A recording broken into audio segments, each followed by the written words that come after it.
So welcome to this Be Slavery Free and Embode hosted webinar. And this is the first of a series of 5 webinars asking, are we there yet? Are we there yet? When I was young and in Australia, we often go on long car rides because it takes sometimes a long time to get anywhere. And as children, we would often ask our parents, you know, are we there yet? Are we there yet? And so we wanted to pose that question as we name the series after that. And what's the answer to that? 152 million, sorry, to answer that question of those children who are caught in child labour. My name is Fuzz Kitto, and with Carolyn Kitto, we are the co-directors of Be Slavery Free. It's a coalition based in Australia, but focusing on all forms of slavery around the world. So we'd like to recognise, and this is a tradition that we do in Australia, because we're on borrowed land from the Aboriginal people. We'd like to recognise the traditional owners of the land that we are on, who are the Durag people, where we are the Eora Nation. And we pay respects to the elders past and present and emerging. And we pay respects to all the First Nation people of all the lands that all of us on this webinar are on. Child labour is a tragic issue that, along with others, we have been working on this in so many areas in cocoa, and we've just released the chocolate scorecard with 5 other NGOs looking at 30 chocolate companies, and the child labour is one of the areas there. We also look at the environmental issues in that one. We look at it in tea, particularly in the Assam region of India, in cotton and in fashion, and tragically in Uzbekistan. Children have been sent out by the state to pick the cotton. That has improved because of the coalitions that we've been involved in trying to work on that. And now, of course, Turkmenistan has taken that up, and we see children there. We work also in seafood and other commodities. We're a consumer-based organisation who work with businesses and governments, particularly to clean up supply chain and prevent child labour and all forms of slavery. Under COVID, it's been estimated by groups like Save the Children that we've gone backwards in a lot of progress that has been achieved in the last few decades. Too often, the focus has been on stopping child labour rather than focusing on the root causes of child labour and understanding it. We focus on the symptoms rather than getting to the causes. Or we run an ambulance service at the bottom of the cliff rather than building a fence at the top of the cliff. Or, as Carolyn often says, how do we get the road to go nowhere near the edge of that cliff? But to do it, it's complex. And all of us who have been involved with this for a while now know that, and those coming in, let me tell you, it's complex. We need to become aware of child labour. We need to understand what it is. We need to understand the situations and systems that cause and aid it. And we need to look at the cultures that allow it to continue. And above all, we need actions and we need outcomes. So this is why we've partnered with Embode and Adi Kapoor. Adi Kapoor is one of the most recognised and respected child labour consultants in the world. And yesterday we were negotiating with a very large NGO wanting some research, and they said, yep, what we want, the standard we want is what Embode does and what Adi Kapoor does. And we want as good as what they do. Well, I think only they can do that. But Adi has a long experience and insights born out by working from the coalface to policy development, from NGOs to large businesses and governments. Trained as a lawyer, she's been working in Southeast Asia and around the world, and Embode has just released 2 outstanding reports focusing on the social norms and stigma in relation to trafficking in Indonesia, particularly women in Indonesia and Ethiopia, commissioned by the IOM. Adi, we are really privileged to be working with you on this and to partner together in this series to help people understand child labour and working together, see what we can do to make that difference that we're all looking for. So Adi, it's over to you. Thank you so much, Fuzz and Caroline. It's an absolute pleasure and an honour to work with Be Slavery Free. We're quite discerning about who we work with, and you come top of our list, and you know that I've been looking to collaborate with you for some time. So this is an absolute privilege to be here and to speak to your audience. So thank you for this platform. I'm just going to share my screen. Let me just make sure I share the right one. There you go. Are you able to see the slide? Yep, that's great. Okay, great. So without delaying any further, so this is the first of a series of webinars, as Faz mentioned, and the main purpose of this presentation is really just an introduction on child labour, what it means and where we're at. So a little bit about Embode. We are an independent international human rights consulting agency. We're based in Asia. I'm actually talking from Thailand right now. We work in a number of different areas focusing on human rights, but we have a particular focus on social protection against forced labor, child labor, exploitative aspects of migrant labor, trafficking, and we also have a specific focus on supply chains, and we also do a lot of work on business accountability. We work across Southeast Asia, South Asia, and parts of Africa. And we've had the privilege of working with a number of our clients, both from the corporate sector, from the UN sector, as well as the non-profit sector. And today we're collaborating with Be Slavery Free. So this is really wonderful for us. So what are we going to be covering today? In a nutshell, by the end of this webinar, what I hope you will know is what's the difference between what is child labor? What's the difference between different types of child labor and its different forms? Why are we still talking about child labor? Why does it still exist across the world?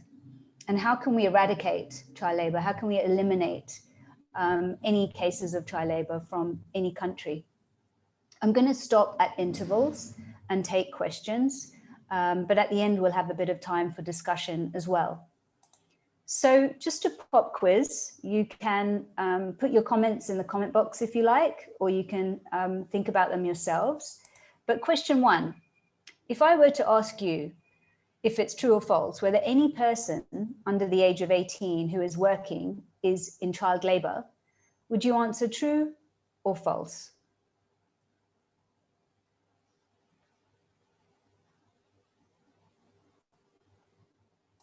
Question two, any person under the age of 15 who is working is in child labor. Is that true or false? So if a person is under 15 and they're working, would you count that as child labor? And then question number three for your reflection is, if you think of a 13-year-old girl who is helping out her parents at their grocery store, at their grocery shop after school, is it considered child labor? 13-year-old girl helping out her parents in their shop after school hours, is this considered child labor or not? True, false, or it depends? So let's see if you feel a little bit confused, let's see if you can answer that question at the end of this webinar. So a little bit about children's rights. It's important to understand child labor, child exploitation, child protection in the context of children's rights. Now, children's rights are a subset of human rights. They're a special set of human rights specific to children. What is a child? A child, by law, is any person under the age of 18 years.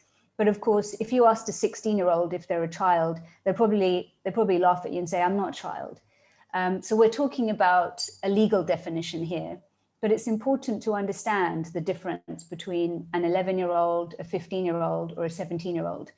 Under international law, evolving capacity is recognized.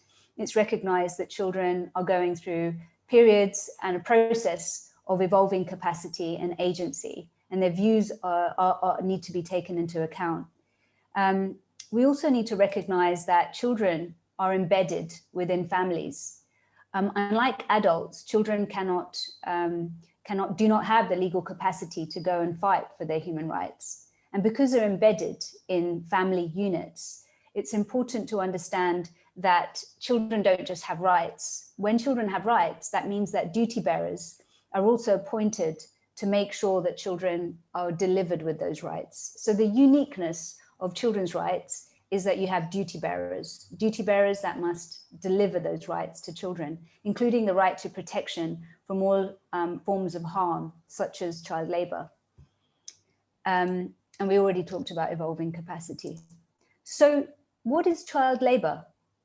Well, let's just make sure we know what it's not. Children can legitimately work in a number of different ways. I wonder how many of you worked as a child, you know, when you were 15, when you were 14. Did you have any part-time jobs? You know, did you deliver papers or wash cars or something in your spare time to earn a bit of pocket money? Children that are working at younger ages, it should be in their interests and part of their development, including if they're helping out their parents in the shop or a store. That's generally what we would count as legitimate forms of work for children. Many of us see children still working quite legitimately in our different countries. So it's important to recognize that. So what is child labor then? There's no specific definition, but in general, it's described by the International Labour Organization as work that deprives children from their childhood, their potential, and their dignity, and that is harmful to physical and mental development. So it's quite specific, but it's also broad. Like, how does this actually apply? What deprives children of their childhood? What is childhood? And what deprives children of their potential and their dignity? What is harmful to physical and mental development? Well, as a basic minimum, child labor refers to work that interferes with school. It's understood that a large part of children's physical and mental development, at least, is with regard to their formal education. Not all of it, of course. Children develop, children's informal education at home and elsewhere is a big part of their development. But any work that interferes with their mandatory schooling is considered child labor. And any work that is prohibited below the minimum age of employment is also considered child labor. Most of these kind of laws must be defined by each country. There is international legislation on this, but each country has its own set of laws. So what do we mean by a minimum age for employment? So it's usually set by national law, as I mentioned. It's normally set at around 15 or 16 years of age, and it usually coincides with the age of completion of compulsory schooling. So in most of our countries, we know what the mandatory age is for completion of school. After that age, children are no longer, don't need to go to school anymore if they choose not to. That age is usually the age that coincides with the minimum age of employment, full-time employment. Having said that, light work is permitted at younger ages. So let's take a look at some of our countries. In Australia, minimum age of full-time employment depends on which state you're talking about. Each state will have a different minimum age for work. For example, in the state of Victoria, 13 is considered the minimum age for certain types of work. If you're 15, then you can go into full-time employment. You can be older than 11 in order to deliver newspapers. In Queensland, for example, you have to be at least 13 to do some kinds of jobs, but there's restrictions on hours. So there's different kinds of rules that need to be abided by. In the UK, for example, you can be 13 and do some light work, but you have to be 16 before you're in full-time employment. In India, for example, 14 years is considered the minimum age of employment, but there's no minimum age if you're working in a family enterprise. So there's exceptions to everything, and there's different types of work that's allowed. For example, if you're working in television, you can be younger, even 5, for example. So there's exceptions made for all of these. At this point, do we have any questions? Carolyn? I think there haven't been any questions come up as yet, but I think Matthias raises a good question, and that's a good comment, and that's the connection between education and child labour. In Côte d'Ivoire, he said the compulsory education that the age for work has been raised to 16 because the age for compulsory education has been raised to 16. And I know when I was working in India, they had conflicting acts. So the Juvenile Justice Act described a child as something different to what the Work Act did, to what the Education Act did. And so I used to advise people, well, make it that it's whatever the age of compulsory education is. So maybe you could just say a little bit about the link between the importance of getting educated to a certain point before you start that full-time work thing. Yeah, absolutely. When children miss out on school, they are deprived of a minimum level of education, formal education, which holds them in good stead to negotiate better work for themselves and better income for themselves once they do start work. One of the impacts, as we'll see later on child labor is high unemployment rates of young people. And I think that's a really good point. In some countries, there are contradictions between the mandatory age for completion of schooling and the minimum age of employment. And there's conflicting definitions of children, conflicting definitions of what consent is, for example, to different types of things for children. And so, often there's inconsistencies. And then for us lawyers, we need to kind of look at where the gaps are and where the overlaps are. But that's absolutely right, Caroline and Matthias. Thank you for that comment. Another question, Adi, is around the area of what the law says and what the culture says. And often there's a difference there. How is that viewed in child labour? Yeah, this is really important to respect. Obviously, culturally, there's often a mismatch between what the law says and what culture says. So, for example, the law might say you're not allowed to get married until you're 18. Minimum age for marriage is 18. But in many cultures, once a girl starts her period, she's considered to have started her adulthood. And she's considered to be of marriageable age. In these kinds of situations, it's really important for local and regional kind of stakeholders that are responsible for child protection to ensure that children are protected. So in some countries, for example, in the UK, I don't know if the laws change now, but you could get married at 16 with parental consent. But where you have a mismatch between customary law and national law, when it comes to the protection of children, my view is that there really shouldn't be any exceptions.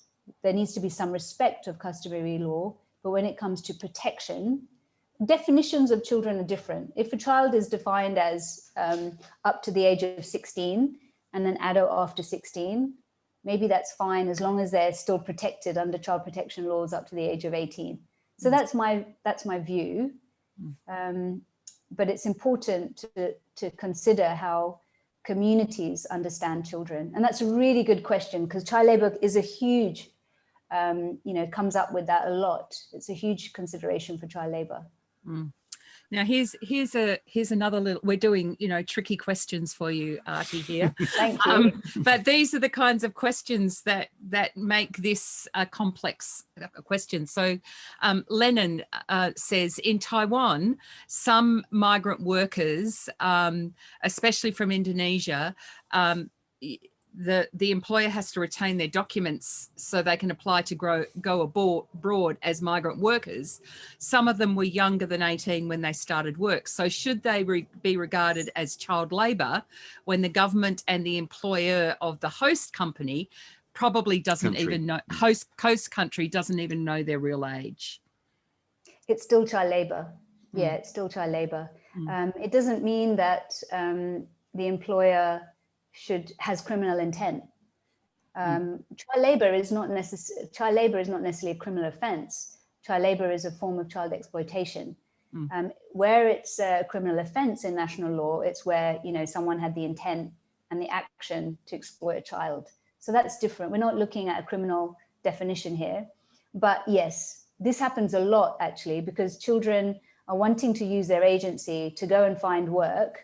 And they're not able to find jobs legitimately if they're 16, 17-year-olds in their own countries, which they may have a right to do. And we find often high unemployment rates among 16 and 17-year-olds. because they may want to go and work. And if they don't find legitimate work or adequate income, they're pushed out into exploitative, vulnerable forms of work, which includes migrant work. So that's one of the push factors. Yeah. Great. Well, let's continue on. All right, great questions. Okay, let me just minimize this. Okay. So what is hazardous child labor? So we know generally what child labor is, and we have the minimum age of employment. So what do we mean by hazardous child labor? In general, we're talking about the worst forms of child labor. These are defined by the International Labour Organization as all forms of slavery and slavery-like practices. This includes trafficking, debt bondage, forced labor, and compulsory recruitment into armed conflict. Another aspect or a category of the worst forms of child labor includes any form of child sexual abuse or exploitation. Thirdly, any illicit activities. This is any criminal activities, including in relation to drugs. And fourthly, any other work likely to harm the health, safety, and morals of children. So what we see here is a kind of, let me just use this, we see specifically these kinds of work or labor are unconditionally the worst forms of child labor, unconditionally hazardous for children. Then we have this catch-all, any other work likely to harm the health, safety, and morals of children. Again, this is something that's usually the international agencies call on countries specifically to define these under national laws. However, sometimes under national law, it's not that clearly defined what hazardous labor is, conditional forms of hazardous child labor. But we can give you some examples. Now, under some laws, such as in Thailand, West African countries like Ghana, Cote d'Ivoire, Indonesia and Asia, some certain types of industries are considered hazardous by their very nature. Jobs in these industries are not allowed to be taken up by children. Offshore fishing, slaughterhouses, timber processing, or construction. Jobs that may harm the morals of children include working in bars, working around alcohol, working around gambling, modeling, promoting alcohol or cigarettes, anything that's designed to arouse sexual desire. Certain tasks may also be considered hazardous. These can be seen in some of the charters of hazardous child labor in some countries. So for example, the law might say that boys shouldn't be lifting any weight more than 12 kilograms, 10 kilograms for girls, or any task that requires being isolated in a remote area or locked in a specific space, such as vaults or something like that, or working underground more than 2 meters. So that would include mining, for example, in some parts of the world. Some laws may say things like children should not work after 6 p.m. in the evening or before 6 a.m. in the morning. So these are some of the types of tasks that are defined as hazardous. So even when children do have the full, right to work full time above the minimum age of employment, hazardous child labor is not allowed. Hazardous work is not allowed for any child, even 16 and 17-year-olds. So hopefully everybody's understanding the difference now between child labor, hazardous child labor, and other forms of the worst forms of child labor. I have a table here to try and explain this to you.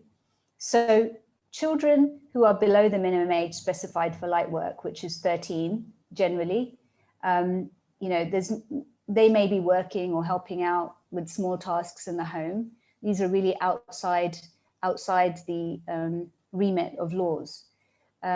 Where children can engage in light work, such as delivering papers or washing cars or something, they may be allowed to do that below the minimum age of working age from 12, 13 years upwards. Again, depends on national law. Where children are above 15 and above, or if that's considered the minimum working age by your country, they're able to work in certain areas as long as it's not hazardous. There's certain types of worst forms of child labor that's unconditionally considered hazardous. And there's certain kinds of jobs that it depends on what the national law says. If they're not allowed to use, for example, using pesticides, working late at night. So this is kind of 3 levels or 4 levels of types of child labor that you could come across. Obviously, we could break that down into more. But what we're trying to show here, without you trying to understand all of this, what we're trying to show here is that it's complex and it needs to be understood at national levels as well as international level. So what are we actually talking about when we're looking for child labor? What does the problem look like around the world? So how many children are engaged in child labor around the world? Well, Fuzz already gave you a number earlier. Which continent has the highest prevalence of child labor? Which sector has the highest proportion of child labor? Do you have any clues, any ideas? Feel free to share your thoughts in the comments box. What the ILO found in 2016 from their global estimates is that on any given day, there are 152 million children between the ages of 5 to 17 years of age that are considered to be in child labor globally. And 73 million of these were engaged in hazardous work. So this includes all the worst forms of child labor, the slavery or sexual exploitation or anything illicit, such as armed conflict as well, drugs, as well as all other forms of hazardous child labor, which would be considered hazardous according to national laws, such as engaging and using pesticides, working late at night, interfering with schooling, and more. So regional prevalence, the highest prevalence of child labor is in Africa, where there's almost 20% of global figures. Of the 152 children, 71% are engaged in the agricultural sector,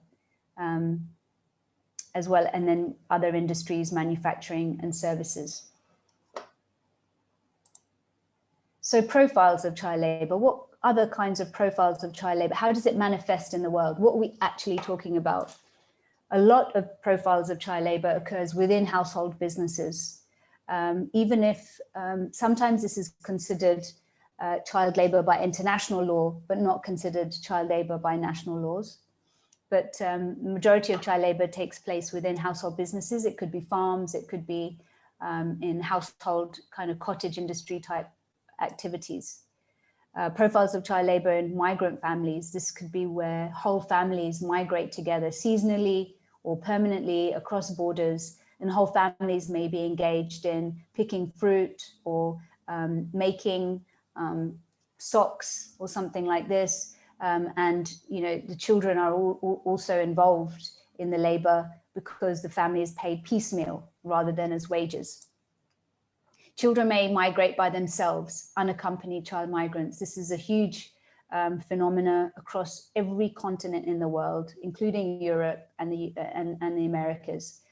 Children use their own agency to migrate for lots of different reasons, sometimes to escape distressing circumstances, but other times just to find a better life for themselves. When children migrate by themselves, they're obviously highly vulnerable. Children are trafficked into various forms of labor exploitation. We find child labor in agriculture, in manufacturing, in mining, in fishing, in domestic work, in vending on the street. Many years ago, I worked on issues of child trafficking in the UK. In the UK, we have all forms of child labor and child trafficking. We have child trafficking into domestic servitude, into sexual exploitation, into cannabis cultivation. What you're seeing here is a police officer in a cannabis farm. These are usually cultivated in residential houses, and we've found many cases of children that are trafficked, for example, from Vietnam into cannabis cultivation. Children are trafficked into the UK for benefit fraud, for forced labor, for forced marriage. So this is not just a problem in Africa or Asia or in Latin America. We have this problem everywhere. We can take an example from India. Now, unlike, in India, you have stratas of the population. Many children are part of socially marginalized groups. And when you're looking at an industry such as the Indian brick kiln industry, all, according to the Anti-Slavery International's research, all the people from a particular socially marginalized caste and social group, all the laborers are from that particular social group. And children are then involved in making bricks as well, because families are paid by brick. So, Anti-Slavery International found that 65 to 80% of the children working in brick kilns were working from 7 to 9 hours a day.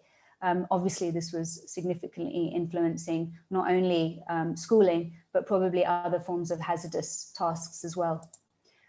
We've also been working quite a lot on child labor in the West African cocoa sector. The way that child labor manifests in the cocoa sector in West Africa is in many different ways. We see lots of children working within household farms, smallholder household farms. The majority of child labor takes place in this kind of household unit. So this is where children are working with their parents as part of family labor. They may be engaging in hazardous tasks. So if they're working after school for a couple of hours, that may be fine. But once they start using pesticides or carrying anything heavier than a certain weight, that's considered a hazardous task.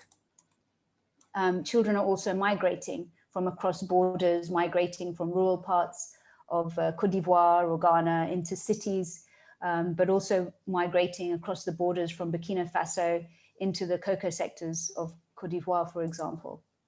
And of course, that then leaves children, especially migrant children, open to trafficking and forms of slavery. But child labor is not just limited to brick kilns or cocoa sector. The global nature of supply chains means that child labor is present across many forms of industries, from garments and apparel, food and beverage, cosmetics and products. Wherever you require agricultural products, from cotton to even vanilla that goes into certain cosmetic products, palm oil, fuel and energy from mining, and electronic appliances, such as things like coltan needed from mining. So these are the forms of child labor. This is how it's manifesting across the world. It's affecting each of us as consumers. It's highly likely that some forms of exploitation are touching all our products in some way or another. And that's really important to consider, because in this day and age, out of, the Economist's intelligence unit has said that out of the 100 largest economic entities in the world, 68 are corporations rather than countries. So it is really important about how we're spending our money, where we're choosing to buy, and calling, our corporations to account, as well as our governments. So the impact of child labor, this is really important to consider, because often people don't understand the impact of child labor. On children, of course, we know that they are deprived of their education, especially when they're not able to go to school. Just because a child is in school, it doesn't mean they're not engaged in child labor, I have to say. But they are not only physically injured, but they may be mentally harmed. They may become conditioned to working in exploitative dynamics, which then affects how they work for the rest of their life. In families and communities, they're deprived of lifting themselves out of poverty, because when children are working, they're not developing themselves to, raise the family's social and economic ladder. There's a lot of fear and burden on children, and it can be something that's culturally become normal. It could be embedded in culture and society. And for countries, the more children that are in child labor in a country, the less educated and skilled your new generation of workers are becoming. And this then affects entrepreneurship, the development of industry. The more child labor you have, the more it contributes to the unemployment rate of a country. So this kind of exploitative businesses, diminishes not just culture and traditions, but also is detrimental to the economic development of a country. So I'll stop here to see if we have any more questions. I'm sure, yeah. Okay, we do.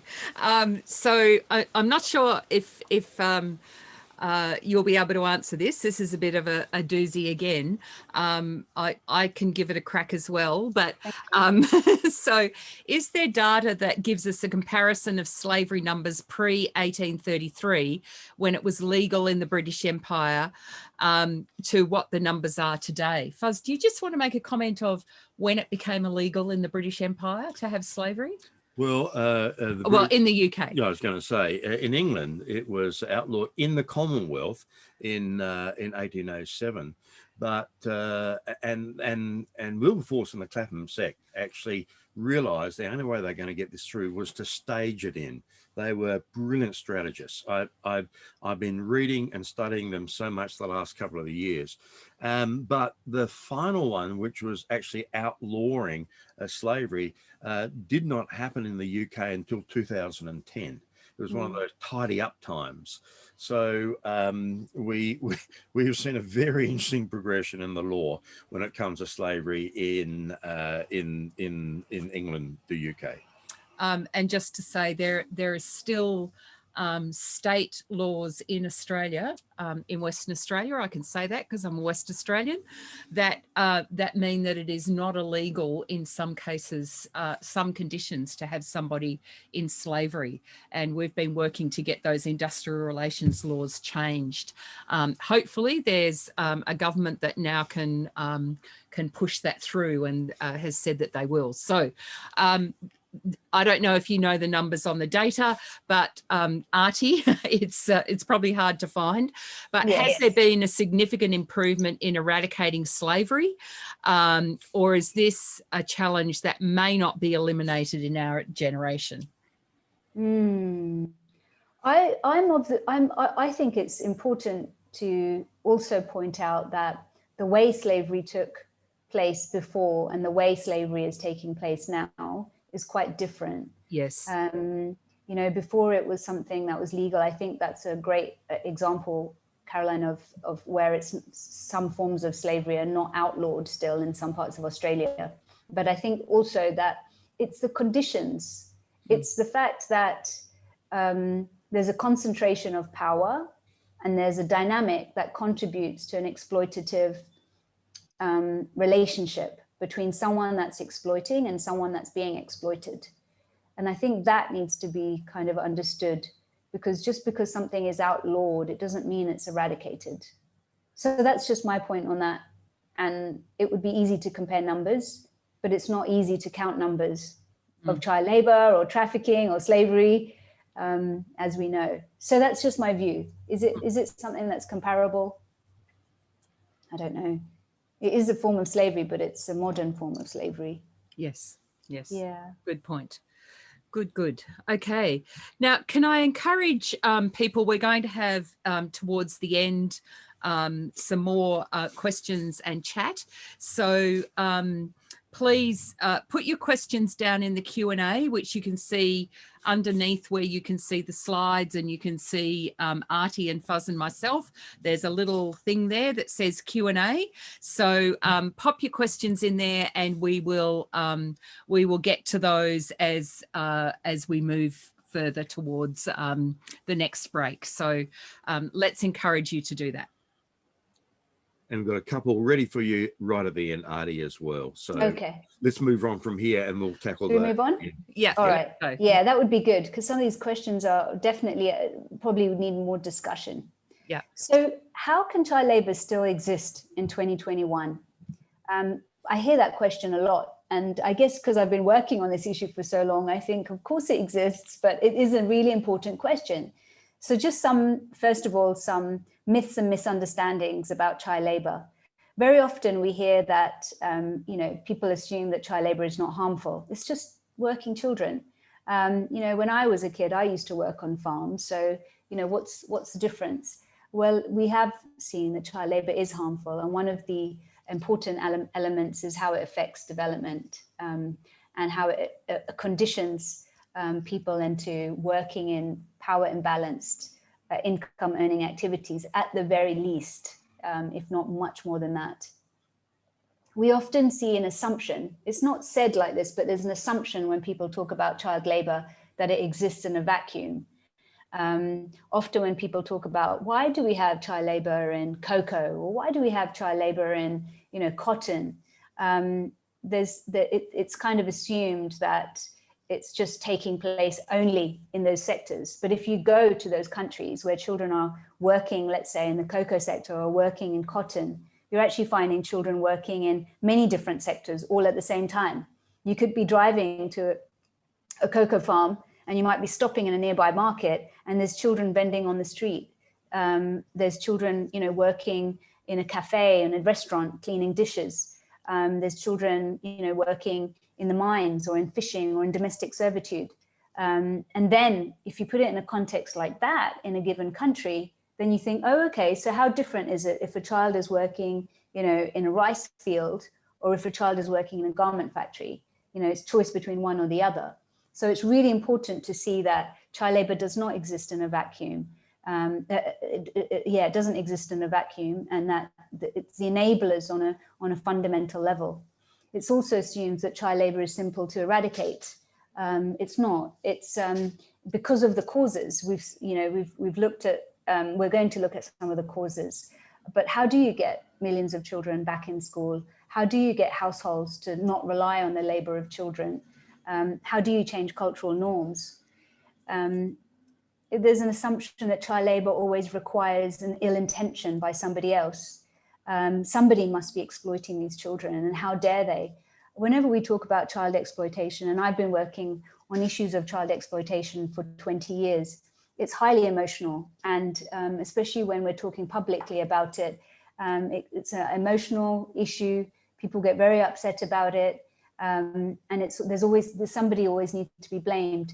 But sometimes it's the causes and conditions that contribute to a situation where child labor is occurring. And yes, maybe some people need to take up more accountability, but it doesn't mean that people have criminal intent to exploit children. Not always. Of course, there are worse forms of child labor and children are being very intentionally exploited, but it's not an assumption. That all child labor is the same. It's not the same. We've seen there's different types of child labor. Child labor can exist in a family situation. It can exist in a trafficking situation. There's more extreme forms of child labor, and there's more remediable types of child labor. That all child labor is child slavery. They're two different things. It's really important to remember this. When I worked in the UK, we worked on police policy and police capacity building. I was working in government, and it was often felt that child trafficking victims looked like a certain type of profile. And when police officers or social workers even considered a child trafficking victim, they wouldn't be able to see the child trafficking victim in front of their face. And we had cases of child trafficking victims walking into police stations and saying that, I don't know where I come from. I've been sleeping on a kitchen floor for the last 5 years, and I work every day and I just escaped. What should I do? And the police officer, this was years ago, so it's not a reflection of police officers now, but the policeman directed her to the nearest immigration office and didn't recognize her as a victim of child labor. So it's really important not to consider extreme forms as the only form of child labor or child trafficking or child exploitation, and actually understand that it can happen to older children and things like this. So some of the vulnerabilities, of child labor, poverty, and not just absolute poverty, but relative poverty. Why do children migrate on their own? 16-year-old, a 15-year-old may want to have a better life. We find many cases of 15-year-old Cambodians crossing the border into Thailand to go and work in some of the tourism sectors across the country, because a child feels that, there's not really enough opportunities for him back home. So that could be relative poverty, not just absolute poverty. Social marginalization, we're talking about people that are discriminated against. We have a large population of Rohingya people that are marginalized in Myanmar and are being pushed over the border a number of refugees are not able to find jobs, so they're pushed into exploitative situations. But also in terms of gender, caste, not just ethnicity, but all types of social marginalization, which puts people in a more inferior position. Cultural norms, which is really big, as Fuzz was pointing out. It could be normal to consider certain people are only relegated to certain jobs, cheap, dirty jobs in society. Limited income opportunities, especially in rural parts of poorer countries like Nepal or parts of Burkina Faso or other West African countries. They're looking for better opportunities across the border. Where you're lacking access to, for example, basic education. If your school isn't doing very well, and if you have no social welfare, social safeguards, you're pushed into emergency situations. For example, if there's a health emergency at home and your family's in debt, it pushes unsafe migration. Lack of infrastructure, lack of health clinics, schools, even lack of transport, not even having access to the nearest market. And of course, a lack in governance, a governance gap. You might have the best laws in the world in your country, but they don't mean anything if they're not enforced. You know, we have 222 estimated million children out of school as of February this year. Just in Nigeria, Carolyn was telling me earlier, just in Nigeria, an approximate 15 million children out of school right now due to fears of kidnapping by armed gangs. You've got 2.2 billion people lacking managed safe drinking water, and 150 million people considered to be in extreme poverty. And 789 million people lacking access to electricity. Now imagine living without electricity and water. This is a huge amount of manual drudgery that you are doing every day.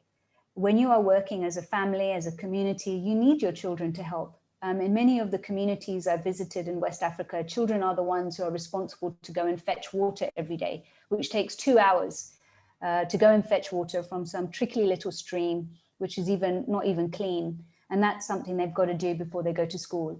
So these are some of the aspects of humanitarian realities that contribute to child labor. Enabling and push factors, the normalization of violence and abuse.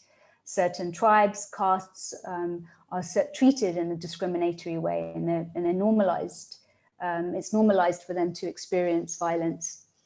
A concentration of power amongst certain parts of society make for coercive spaces where exploitation and unjust transactions take place, where you have really desperate, poor people in a desperate emergency situation, and then you have somebody that's ready to exploit, to make an unjust transaction that isn't fair. This, I actually heard somebody say, it's just too easy to exploit, so everybody does it. Why wouldn't I do it? And that line just stayed with me because the context is like that. Irresponsible practices, when everybody is lacking accountability, everybody's behaving that way, children are working everywhere, it's the norm. It's normal to exploit children. These are irresponsible practices and lack of accountability taken up by key stakeholders, whether it's government, businesses, whatever, at local level. So an unfiltered demand for cheap and docile labor. Very often we see in many economies a need for cheap labor, just do your job, stop arguing, this is what you're paid for. No real thinking about the humanity of a worker. Very often, for example, we do a lot of work in Malaysia. Foreign workers are just considered foreign workers. They don't have a right to marriage, don't have a right to children. They're just human capital. So this is the same often with children as well, a demand for cheap and docile labor. And of course, we do have criminal intent and behavior. Responses to child labor, how can we eradicate it? First of all, we do need large-scale economic development. If we look at the industrialization of of England, let's say, in the 1800s, which I studied for my A-levels, there was a lot of child labor then. So what happened? We had industrialization in England. We developed our country, and people were better off and didn't need to depend on child labor. We've seen the same in Indonesia, in Thailand. In the last 20 years in Thailand, There's been rapid economic growth. The demographic has changed. We see a social, cultural shift towards the role of children. Parents see the work of children as to go to school.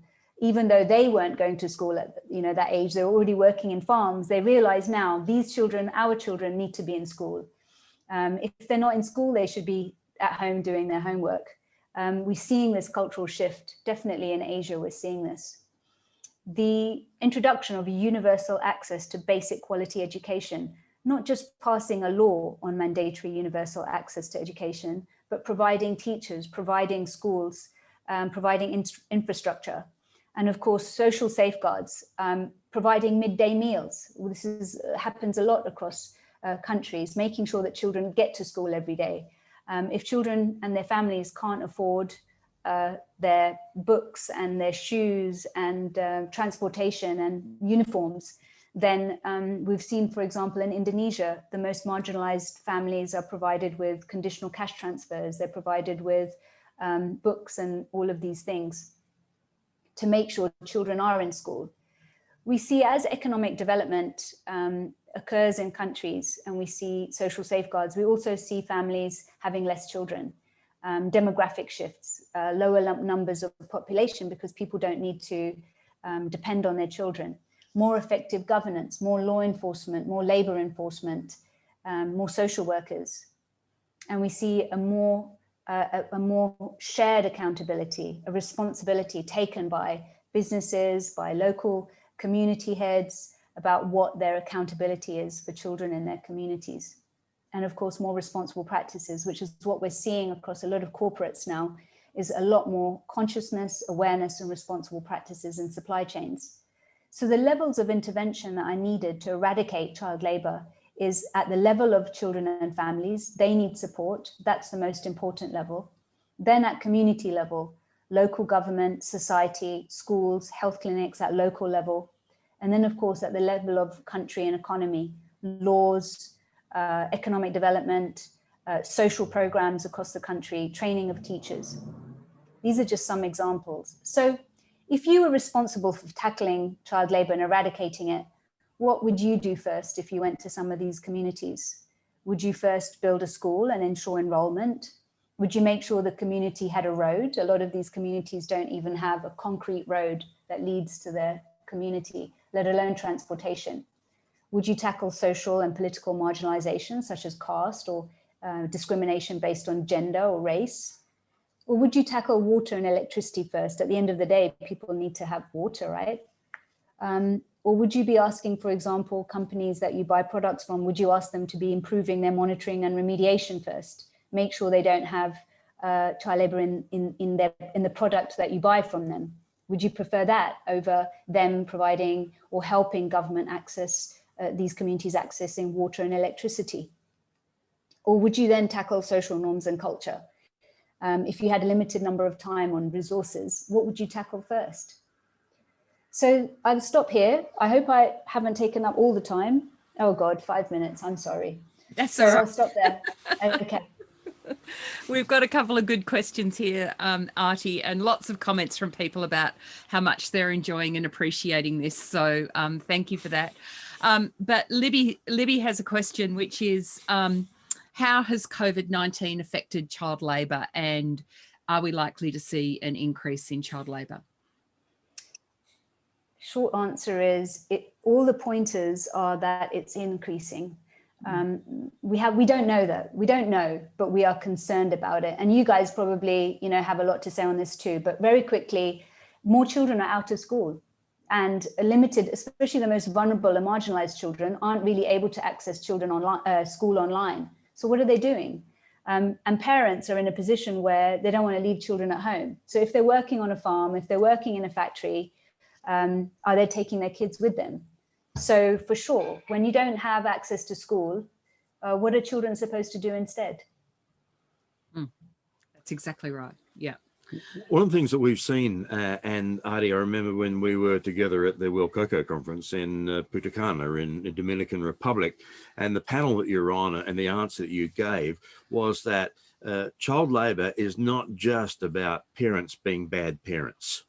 And I think all the females from Africa in the room almost nodded their heads off. There is a whole stigma that's attached to this. So can you comment on how do we sort of see how these things have come about? Because often it's come about because of awareness, but the kickback is, well, we're seen as bad parents in this Yes. situation. Yes, this is a huge myth. Actually, you know what, Fuzz? We should have put it on that slide about myths. There is a misunderstanding that parents in Asia or Africa, aren't doing their job properly. Otherwise, we wouldn't be seeing so much child exploitation, child trafficking, child sexual exploitation.